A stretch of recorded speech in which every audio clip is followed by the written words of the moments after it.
नमस्कार, स्वागत है आपका गांव किसान में। आपके साथ मैं हूं अंजू सिंह। गांव किसान आपका अपना कार्यक्रम जहां हम गांव की बात करते हैं, किसान की बात करते हैं और उन तक वो सभी जानकारियां पहुंचाते हैं ताकि कृषि में वो बेहतर कर सके और विकास की धारा से जुड़ सके, उनकी आय में वृद्धि हो सके।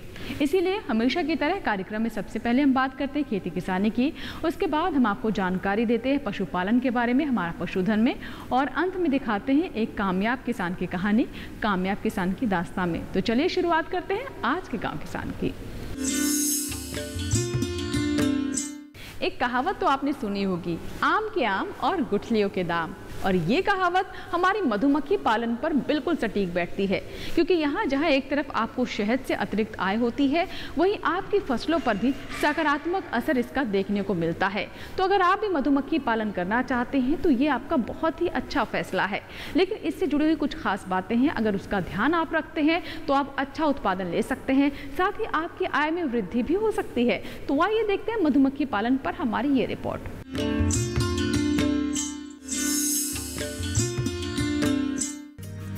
मुंबई के नजदीक पालघर जिले में ऐसा ही एक आदिवासी क्षेत्र है, डहाणू तालुके का दड़वी पाड़ा। पाड़ा यानी कि बस्ती या कस्बा। यहाँ के आदिवासी प्रकृति की दी हुई साधन संपत्ति का सही इस्तेमाल करके अपना गुजारा कर लेते हैं और प्रकृति की इस देन का संरक्षण भी करते हैं। यहीं रहकर इस परिसर की सभी विशेषताओं का सभी इस्तेमाल करके अपना चरितार्थ चलाने वाले एक शख्स हैं कल्लू वांगड़। कहते हैं कि इंतजार का फल मीठा होता है। हमारे जीवन में ऐसे पलों की हम आस रखते हैं, भी मीठा फल मिलने में काफी समय गुजर जाता है। लेकिन अगर मधुमक्खी का जीवन देखें तो इससे साफ जाहिर होता है कि इंतजार का मतलब क्या है। शहद की मिठास के लिए उसे कितने कष्ट उठाने पड़ते हैं।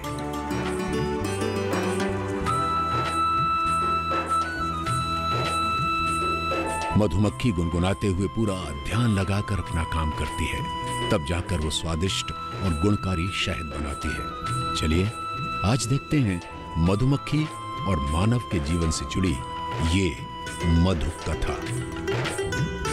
डहाणू ताल्लुक का अधिकांश इलाका ग्रामीण और आदिवासी क्षेत्र में आता है। इस क्षेत्र में रहने वाले आदिवासी लोगों की आमदनी का स्रोत है नैसर्गिक साधन संपत्ति। जंगल और पहाड़ों में उन्हें जो साधन संपत्ति मिलती है, उससे विभिन्न वस्तुएं बनाकर वे बाजार में बेचते हैं और अपना गुजारा कर लेते हैं। महानगरीय जीवन शैली से बहुत ही अलग उनका अपना एक जीवन होता है। इस जीवन में वे हर वक्त निसर्ग परिवर्तन में रमणीय रहते हैं।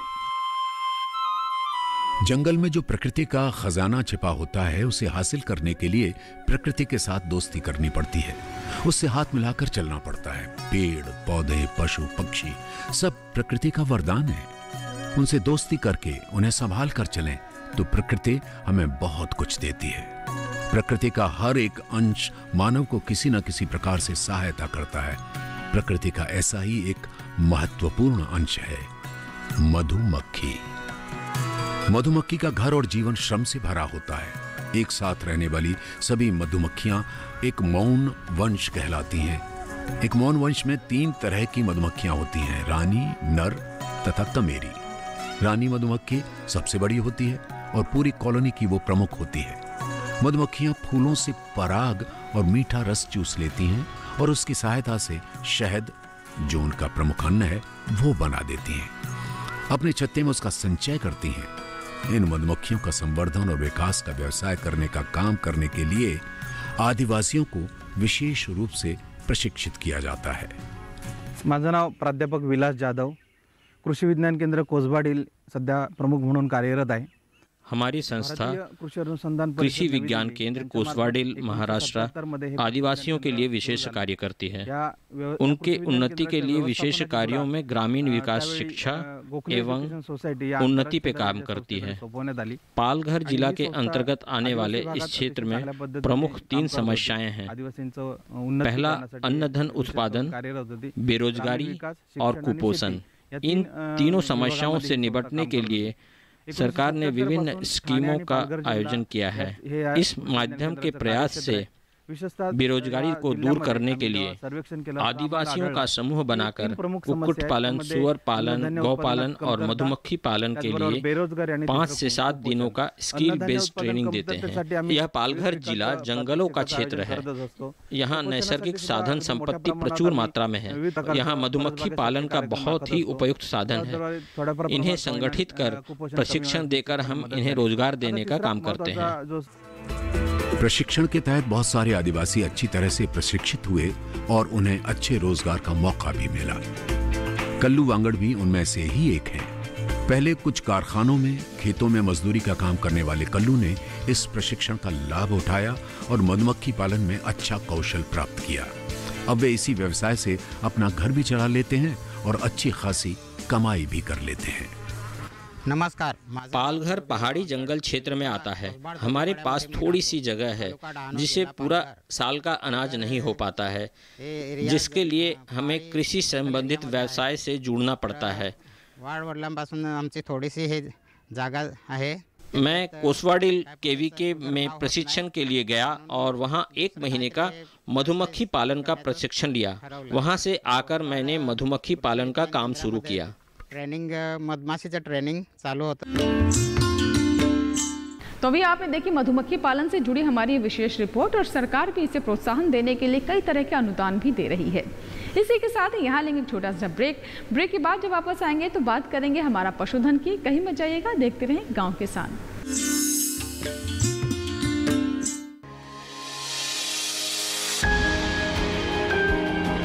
सहेजें कण कण को, सुंदर दे रूप रंग आकार, स्वस्थ जीवन रहे जमीन पर, इंद्रधनुष हो साकार। देखिए प्रकृति की ओर, गुरुवार सुबह 9:30 पर।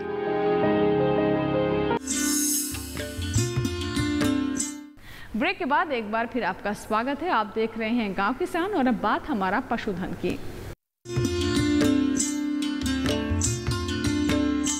हमारा पशुधन में हमारा मकसद होता है कि आप तक पशुपालन से संबंधित महत्वपूर्ण जानकारियां पहुंचाएं ताकि आप ज़्यादा से ज़्यादा फायदा ले सकें।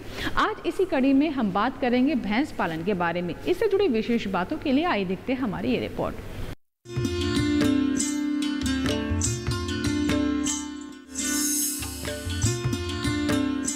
मैं 2007 से पशु का काम करता हूं और 1-2 पशु से स्टार्ट किया था। आज मेरे पास 11-12 पशु हैं बड़े वाले। गर्मी में तो हमने घेर में साइड बना रखी, पेड़ वगैरह लगा रखे हैं, पेड़ों के नीचे कच्चे में रखते हैं। और सर्दी में यहाँ अंदर मैट वगैरह डाल रखे हैं, मैट के ऊपर रखते हैं ताकि चिचड़ी वगैरह से, इन चीज़ों से बचाओ उसके। खाने पीने का अपना हरा चारा बोते हैं, हरा चारा लगाते हो। भाई से एक भाई है अपने राजेश शौकीन जी, उन्होंने वो लगा रखा खाद का, अपना प्लांट देसी खाद का बना रखा है। वो खाद लेके उससे हरा चारा तैयार करते हैं, वो पशुओं को डालते हैं। और अपने खेत का गेहूँ वगैरह ये अपने खेत से हो जाता है। स्वास्थ्य का देख रेख इतना तो हम खुद भी देख लेते हैं। आज तक ऐसी कोई बीमारी आई नहीं कि स्वास्थ्य के बारे में देखना पड़े। और एक अपने अच्छे डॉक्टर हैं, उन्होंने उनको बोल रखा है वो हफ्ते में एक बार आके सारे पशुओं का चेकअप करके जाते हैं। डॉक्टर वीरेंद्र सिंह सुबह 4 बजे उठ के इनके नीचे से सफाई वगैरह करके इनको हरा चारा डालते, दाना डालते, फिर इनका दूध निकालते। सफाई करने के बाद दूध दाद निकाल के फिर इनके बच्चों को डेली चेक किया जाता है, किसी का कलीले चीचड़ी वगैरह तो नहीं लगा होता है। 15 दिन में एक बार इनको जू चीचड़ी इसकी दवाई दी जाती है। वो दवाई देते हैं गुड़ के साथ मिला के, वो दवाई देते हैं। अपनी देख रेख खुद भी कर लेते हैं और डॉक्टर से भी सलाह लेते रहते हैं। हफ्ते में एक बार डॉक्टर साहब घर पे आते हैं, जो घर पे आके सारे पशुओं का चेकअप कर जाते हैं। कोई पशु कम दूध देता है, कोई ज़्यादा देता है। 7 पशु दूध देते हैं मेरे। आज 7 पशु का करीब 95-96 kg दूध मेरा डेली का सेल हो जाता है। इतना ये हो जाता है। हरा चारा हम दिन में 2 बार हरा चारा डालते हैं, एक बार दोपहर में, एक बार रात में, और 2 बार बाट बाखर डालते हैं। सुबह दूध निकालते समय एक बार इस टाइम आप दूध निकालेंगे तब इनको खिलाएंगे। ये खाते रहेंगे, हम पीछे से दूध निकालते रहेंगे साथ के साथ। बाट बाखर में बिनोड़ा है, बिनोड़े की खड़ है, मक्की है, चने की चूरी है, सरसों की खड़ है, ज़्यादातर तो ये डालते हैं, चने का छिलका भी हो जाता है। फिर जैसे मौसम के हिसाब से भी चेंज करनी पड़ जाती है कई बार। जैसे सर्दी का मौसम आ गया तो अरहर की चूरी डालनी पड़ती है, वो गर्म रहती है। इससे पशु में ईट में जल्दी आता है, जल्दी क्या बन हो जाए, साल में एक बार एक साल में बच्चा दे दे। अगर तो इस चीज़ का ख्याल नहीं रखे तो फिर वो 2-3 साल तक बच्चा नहीं दे, उससे भी लॉस हो जाए। गर्मी में जैसे उस चीज़ को हम डाल नहीं सकते, गर्मी में चना ज़्यादा डाला जाएगा, चने की तासीर ठंडी हो जाए, उसको भिगो के चने को डालते हैं, शाम को भिगो देते हैं, सुबह उसको कच्चा डालते हैं ठंडे पानी में भिगो के। ये करना पड़ता है। जैसा मौसम होता है फिर मौसम के हिसाब से तो बदली करना पड़ता है। कभी ज़्यादा भी करनी पड़ जाए, किसी पशु को ज़्यादा बाट बाखर डालनी पड़ जाए, किसी को कम भी डालनी पड़ जाती है। बस स्वच्छ पानी पिलाना डेली का, ओदी की सफाई करते हैं, कैल्शियम वगैरह समय पे देना, हरा चारा रेगुलर देना, नहलाना धुलाना, साफ़ सफाई का। इस चीज़ सबसे ज़्यादा ज़रूरी है साफ़ सफाई। साफ़ सफाई अगर जो हम समय पे नहीं करेंगे तो उससे बीमारी होने के, चिचड़ी होने के ये खतरे ज़्यादा हो जाते हैं। और एक बार बीमारी पशु में लगी तो वो आहिस्ता आहिस्ता करके सभी पशुओं में घुस जाती है, जिससे कि बहुत ज़्यादा लॉस हो जाता है। थनैला रोग हो जाता है जैसे, अगर जो उसका समय पे उपचार नहीं हो पाए तो वो पशु को ख़त्म कर जाता है, क्योंकि वो आहिस्ता वो दूध में बैक्टीरिया बन जाएगा, दूध में बैक्टीरिया बन जाएगा, उसका दूध ख़त्म हो जाएगा, चारों थन ख़त्म हो जाएंगे भैंस के, वो ज़्यादा लॉस हो जाएगा। इसलिए हम अपना दूध का काम खुद अपने हाथ से मैं करता हूँ। दूध दोहन हम खुद करते हैं। बाकी काम के लिए तो चाहे बंदा भी रख ले और नहलाने दहलाने के लिए, लेकिन दूध दोहने का काम हम खुद करते हैं, इसीलिए ताकि भाई कल को छोटी मोटी कोई बीमारी हो तो उसका साथ के साथ पता लग जाए। हम तो आने वाले युवाओं के लिए यही कहेंगे, अच्छा पशु लाओ। पैसा एक बार लगता है, बार बार नहीं। अब हम कम दूध का पशु ले आओ, जैसे 10-12 kg का दूध का पशु ले आए, वो 10-12 kg का तो घर से खा जाएगा, बचत कहाँ से देगा। 20+ की भैंस लाए, जो मुर्रा नस्ल की भैंस लाओ, उसको ब्रीड पे भी काम करो। मुर्रा नस्ल का पशु आएगा, वो 10 kg का मान लो खा लेगा तो 10 kg की तो बचत करेगा। काम उसका भी उतना ही करना है, खाना उसने भी उतना ही है, देख रेख उसकी भी उतनी करनी है, देख रेख उसकी भी उतनी करनी है। बस वो 10-5 हज़ार रुपये ज़्यादा महंगी आ जाएगी, इतना फ़र्क पड़ेगा, इतना फिर वो दूध में प्रॉफिट ज़्यादा दे देगी। आज मेरे पास 11-12 पशु हैं। एक भी पशु में वैसा, शुरू में 1-2 बार कच्चा पशु मैं लेके आया, लेकिन उसमें मैंने नुकसान खाया। उसके बाद से मैं मुर्रा के अलावा भैंस नहीं रखता। मेरे पास तकरीबन सारी 20+ की भैंसें हैं। जब अपने पीक पॉइंट पे ये होती है उस समय 20+ की होती है सारी की सारी। कोई भी भैंस मेरी ऐसी नहीं है जो 20 से कम हो। ये मेरी घर की कटड़ी थी, इसकी माँ ने 24 kg दूध दिया था, 24 kg। आज वो 13 बार ब्याह चुकी है, मेरे पास ही है। उसने फर्स्ट बार ही कटिया दी थी, वही कटिया मैंने पाल रखी है। अब उसने कटिया फिर दिया, वो 1.5-2 महीने की ब्याई, बूढ़ी होगी, 13-14 बार की ब्याई है। उसको मैंने वहाँ दूसरे प्लाट में बांध रखा है, बड़ी होगी। यहाँ ये कई भैंस रहती है, भीड़ में कभी कोई सी गिरा ना दे, चोट चाट ना मार दे। अब उसकी कटिया एक और तैयार करने लग रहा हूँ मैं। वो करीब 1.5 महीने की होगी, अब वो ईट पे आ चुकी, फिर प्रेग्नेंट होने के लिए। एग्रीमिन फोर्ट का पाउडर खिलाते हैं, जिससे कि पशु के शरीर में जो भी कमी हो वो सभी कमियों को पूरी कर देता है।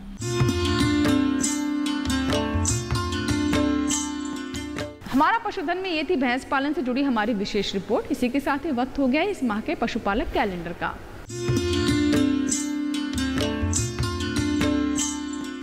अगस्त माह में ध्यान देने वाली बातें। बरसात के मौसम में पशु घरों को सूखा रखे। पशु घरों को मक्खी रहित करने के लिए नीलगिरी या नींबू घास के तेल का छिड़काव करते रहें।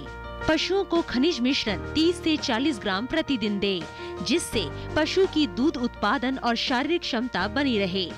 पशुओं को बाह्य परजीवी से बचाने के लिए पशु चिकित्सक से परामर्श अवश्य दिलवाएं। पशुशाला में फर्श और दीवार आदि साफ रखें। तुलसी या नींबू घास का गुलदस्ता भी पशुशाला को स्वच्छ बनाए रखने में मददगार होता है। पशुशाला को कीटाणु रहित करने के लिए नीम तेल आधारित कीटनाशक का प्रयोग करें। पशुओं को अत्यधिक तापक्रम एवं धूप से बचाने का उपाय करें। मुंह पका खुरपका रोग, गलघोटू रोग, ठप्पा रोग और फड़किया रोग आदि के टीके नहीं लगवाए हैं तो कृपया अभी टीके लगवा लें। भेड़ बकरियों में PPR, भेड़ चेचक व फड़किया रोग होने की संभावना रहती है, इसलिए इन रोगों से बचाव के लिए टीके अवश्य लगवाएं। मुंह पका खुरपका रोग से ग्रस्त पशुओं को अलग स्थान अथवा बाड़े में बांधें, ताकि संक्रमण स्वस्थ पशुओं में नहीं हो। रोगग्रस्त पशुओं के मुंह, खुर व थनों के छालों को लाल दवा का 1% घोल बनाकर धोए। गलघोटू व ठप्पा रोग के लक्षण दिखते ही तुरंत पशु चिकित्सक से संपर्क करें।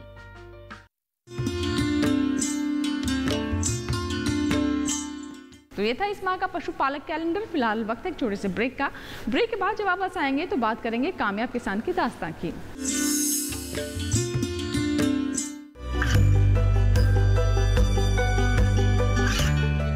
गांवों और पिछड़े क्षेत्रों में सरकारी योजनाओं की जानकारी पहुंचा।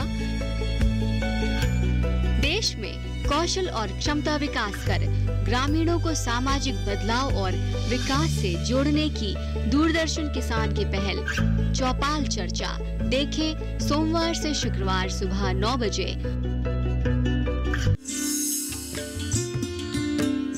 ब्रेक के बाद एक बार फिर आपका स्वागत है। आप देख रहे हैं गांव किसान और अब समय हो गया है कामयाब किसान की दास्तां का।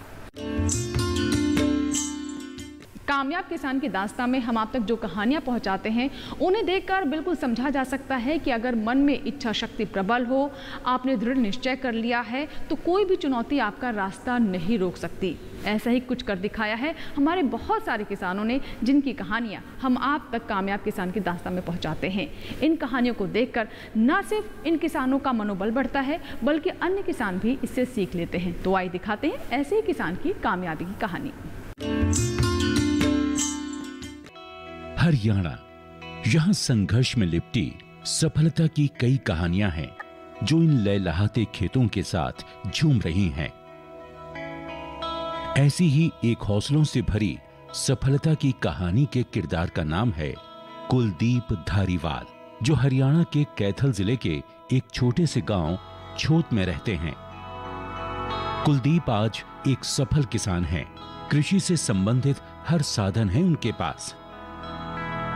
कृषि से स्वयं को और अपने परिवार को एक बेहतर जीवन दिया है, पर ऐसा हमेशा से नहीं था। कुलदीप एक गरीब किसान परिवार से आते हैं। 7 पीढ़ियों से इनका परिवार एक छोटी सी जमीन पर खेती करके गुजर बसर कर रहा था। पर कुलदीप कृषि को सिर्फ गुजारे तक सीमित न रखकर उसे एक बड़े व्यवसाय के रूप में खड़ा करना चाहते थे।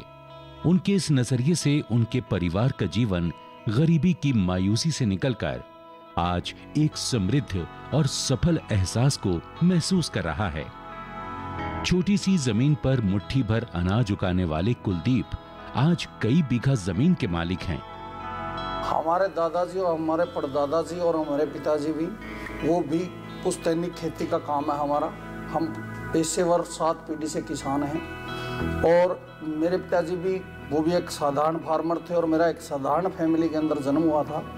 हमारे पास 2 किले ज़मीन थी और जिसमें के साथ साथ हम खेती के साथ साथ मेरे पिताजी पशुपालन का काम भी करते थे और हम बड़े गरीबी के दौर से बड़े स्ट्रगल किया है। आज अगर आप ये देख रहे हो आलीशान बिल्डिंग, ये ट्रैक्टर, ये सब स्ट्रगल किया है हमारे माता पिताजियों ने, हमारे भाइयों ने, चाचा ने, पूरी फैमिली ने, हमने स्ट्रगल करके ये इस मुकाम तक पहुंचे हम लोग। जब हम 10 साल के थे तभी से हम खेत से सिर के ऊपर रोटे लेके आते थे, बरसीन के, ज्वार के। उस टाइम सबके पास सफिशिएंट साधन नहीं थे, गाड़ियाँ रेडियाँ नहीं थी और बैलों की भी कमी होती थी। एक दूसरे के साथ बिड़सी करके काम चलाते थे। तब से हम 10-11 साल की उम्र में हम खेत से अपना घास फूस खिलाने लग गए थे। स्कूल में हम सुबह जाते, जैसे सुबह स्कूल जाने से पहले भी हम एक बार बरसीन लेके आते थे और शाम को फिर एक बार लेके आते थे। 2 बार खेत में जाते थे और बीच में स्कूल में जाते थे। कुलदीप ने कृषि के क्षेत्र में कई तरह की दिक्कतों का सामना किया है। वो बताते हैं कि पहले उनके खेतों में नमी की वजह से इतनी फसल नहीं हो पाती थी कि उसे बेचा जा सके। फिर धीरे धीरे समय बदला और कृषि की सूरत भी। सर पहले तो यहाँ पर हमारे खेतों में नूनी थी, हरियाणवी भाषा में रेही बोलते हैं, रेही आ गई थी। नमी इतनी थी खेतों के अंदर कि ऊपर चौवा था, फसल नहीं होती थी, खाने के लिए ही बड़ी मुश्किल से पैदा अनाज होता था। फिर बीच में बड़ी अच्छी फसलें होने लगी, चना हुआ खूब। तो हमारे बुजुर्गों ने किया पैदा, हमने तो कभी चना देखा नहीं है। बुजुर्ग बताते हैं भी खूब चना होता था हमारे पिताजी और हमारे दादाजी। 20 साल के लंबे संघर्ष के बाद कुलदीप के पास आज हर तरह के कृषि संबंधित साधन हैं। जिनके खेतों में कभी 2 बैल भी नहीं थे, उनके पास आज 2-2 ट्रैक्टर हैं। जो कभी खेतों में धान की कटाई खुद किया करते थे, आज उनके पास उसे काटने के लिए हर तरह की तकनीक मौजूद है। धान और गेहूं का फसल चक्र है हरियाणा प्रदेश का पूरा ही, उसके हिसाब से हम खेती करते हैं। और आज गांव के अंदर अव्वल तरीके की खेती करते हैं। जो मेरे भाई हैं वो चरण सिंह वही करते हैं, खेती का काम वही देखते हैं और इम्प्लीमेंट वही सब चलाते हैं और उन्हीं की देखरेख में ये खेती का काम हो रहा है। मेरा तो ये कहिए कि छोटा मोटा जो भी सुझाव होता है, कभी खेत में गया, कभी देख लिया और कोई साधन कोई नया आती है, नई कोई मशीन आती है, वो लेना, वो पहुंचाना, यहाँ तक मेरा यही काम होता है। जितने इम्प्लीमेंट, जितने ये CSC है हमारे गाँव में, हमारे पास एक ही है। कुलदीप की इस खोज में उन्हें खंड कृषि अधिकारी डॉक्टर विनोद कुमार का काफी सहयोग मिला। इस आविष्कार से संबंधित हर तरह की चर्चा और तकनीकी जानकारी में डॉक्टर विनोद हर कदम पर कुलदीप के साथ रहे। उन्होंने कुलदीप को फसल अवशेष से संबंधित हर तरह की जानकारी दी और कुलदीप को प्रेरित किया कि वो सभी जानकारियां एकत्रित कर एक बेहतर क्रॉप रिचार्जर का निर्माण कर सकें। एक पौधा है और पौधा जब मैच्योर हो जाता है, जब अपना जीवन चक्र पूरा कर लेता है, तो जो फसल उसकी जो उसने उत्पाद देना होता है वो किसान ले लेता है। जो फसल अवशेष बाद में बचता है तो उसको हम किस प्रकार से मैनेज कर सकते हैं। हमने उसको हल्का फुल्का डिकम्पोज करने के पश्चात उसमें से उसका एक्सट्रैक्ट हमने निकालने का प्रयास किया। जब उसका उस एक्सट्रैक्ट जब बाहर निकला तो हम देख के बड़ा हैरान हुए कि जो तत्व हमारे फसल को आवश्यक हैं, जो हमारे मेजर जो एलिमेंट रिक्वायर्ड हमारे जो एक पौधे के लिए आवश्यकता होती है, वो तीनों तत्व हमारे उस फसल अवशेष से हमें मिले। और मैं तो तारीफ करना चाहूँगा कुलदीप जी की कि उन्होंने इस बारे में एक इनिशिएटिव लिया और इस प्रकार एक प्रयास किया। जैसे डॉक्टर का बेटा डॉक्टर बनता है, शिक्षक का बेटा शिक्षक बनता है, उसी तरह कुलदीप ये चाहते हैं कि किसान का बेटा भी किसान ही बने। कुलदीप ने खेती करके अपने लिए एक नया रास्ता बनाया है और अपने परिश्रम से ये साबित कर दिया है कि कृषि भी एक बड़ा और बेहतर व्यवसाय बन सकता है, जिसे देश के युवा अपनाकर अपना भविष्य उज्जवल बना सकते हैं।